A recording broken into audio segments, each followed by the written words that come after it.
Fort Myers Beach, Florida, July 18, 1987.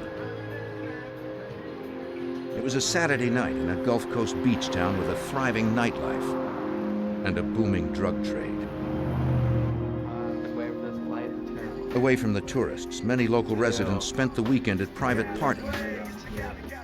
For some, that included cocaine. At one party, several men waited for their friend to return with more drugs. He'd been gone for about a half an hour when they heard what sounded like gunshots at around 10 p.m.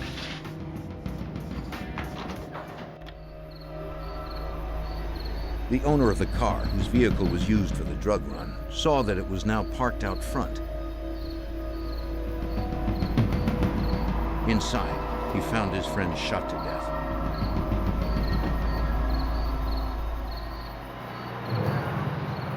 The Lee County Sheriff's Department responded to the scene. A forensic technician found only one identifiable fingerprint on the car. It belonged to the vehicle's owner. Lying close to the driver's door were 7 empty .22 caliber shell casings. Investigators determined the victim had been shot at close range.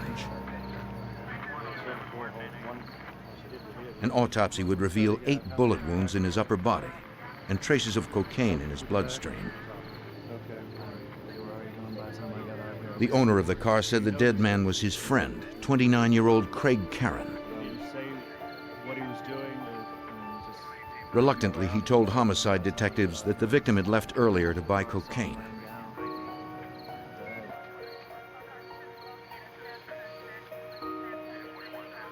The victim's girlfriend suggested police should question her boyfriend's cocaine dealer.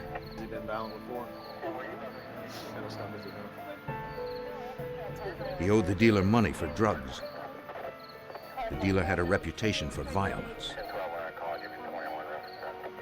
Lee County homicide detective Tom Continos learned the dealer's name was Jeff Saganek. Jeff is a young kid from Fort Myers Beach who had established himself as what I thought to be a mid-level drug dealer on the beach. Through talking to Craig's associates, I learned that Craig owed Jeff a large amount of money. And the reputation was that you better pay your bills with Jeff or he's going to send someone to collect it. The next day, an unexpected visitor appeared at the Lee County Sheriff's Department.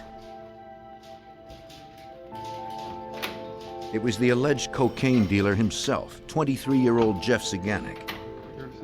He asked to see the detective investigating the previous night's killing. He wanted to give a statement.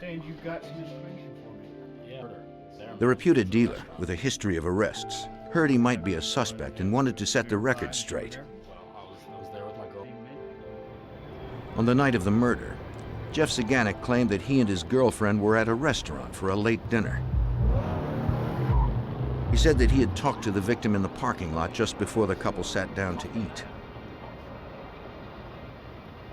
After a few minutes, the man left.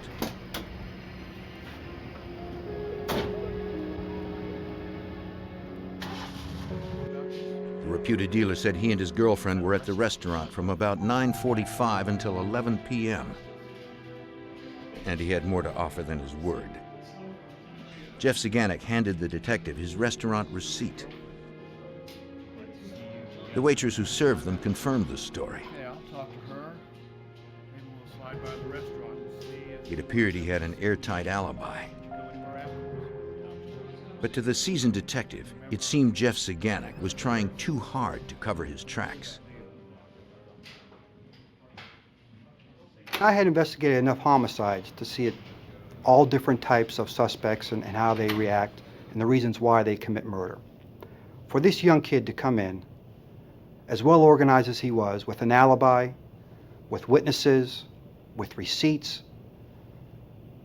he became my #1 suspect.